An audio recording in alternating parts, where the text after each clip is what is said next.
Bonjour, je voudrais vous exposer trois remarques dans cette vidéo concernant le Market Analyzer Bill Williams et en général tous les Market Analyzers. La première remarque concerne l'unité de temps qu'on va choisir dans le Market Analyzer. Il est bon de choisir également la même durée de calcul. Comme vous voyez ici, on a choisi un jour 2 ans partout dans toutes les colonnes. Vous constatez également que en cliquant ici sur la période, l'unité de temps du Market Analyzer, vous arrivez à changer automatiquement toutes les colonnes.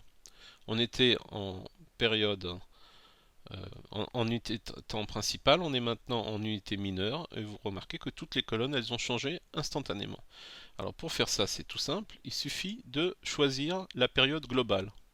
Et ça vous permet donc de changer instantanément toutes les colonnes en même temps lorsque vous changez la période de votre Market Analyzer ici.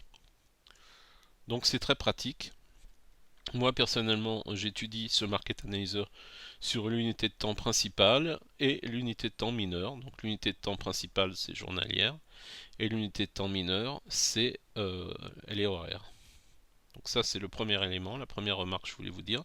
La deuxième remarque, c'est concernant l'ordre de mes colonnes. Alors, j'ai mis la situation technique et l'alligator en premier parce que ça m'indique la tendance. Ensuite, ce sont les signaux qui sont classés par ordre chronologique parce qu'en principe, c'est le Wiseman 1 qui apparaît en premier, après le Wiseman 2, ensuite le Wiseman 3. Et pourquoi les signaux de Awesome Oscillator sont mis en dernier? Alors, pour deux raisons. Première raison, c'est parce que selon Bill Williams, on tient compte des signaux de Awesome Oscillator après le déclenchement de la première fractale d'achat ou de vente.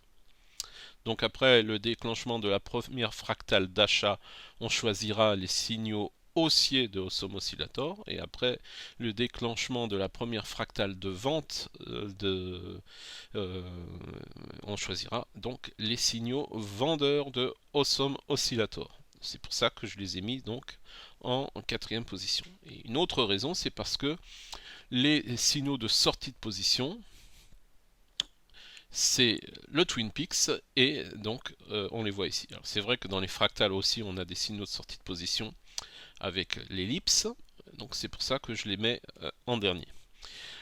Ensuite avec Inachi je le mets après parce qu'il est un peu, comment dire, hors sujet, il n'est pas tout à fait lié à Bill Williams, et j'ai mis à côté donc les chandeliers pour décrire la configuration et le filtre en dernier. Troisième élément, pourquoi je n'ai pas rajouté les divergences à la fin, puisque les divergences, c'est aussi un des moyens de sortir, de sortir sa position. Alors je ne les ai pas mis tout simplement parce que ça met du temps. Le Market Analyzer, il met du temps à calculer les divergences. Donc déjà, le Market Analyzer lui-même des divergences, il tourne lentement. Alors si en plus vous le rajoutez avec d'autres colonnes d'un Market Analyzer, ça fait tourner encore plus longtemps. Si en plus vous avez une liste d'actions que vous étudiez qui est assez nombreuse, ben ça fatigue beaucoup le logiciel. Donc pour éviter cela, donc j'ai pas mis les divergences à la fin de ce Market Analyzer. Et simplement voilà comment je fais pour les repérer. Dès lors que je vois des Twin Peaks, alors je me dis, ben, s'il y a des Twin Peaks, c'est possible que nous ayons des divergences qui accompagnent ce Twin Peaks. Voilà les trois éléments dont je voulais vous parler concernant le Market Analyzer. Merci de votre attention et bonne soirée à tous.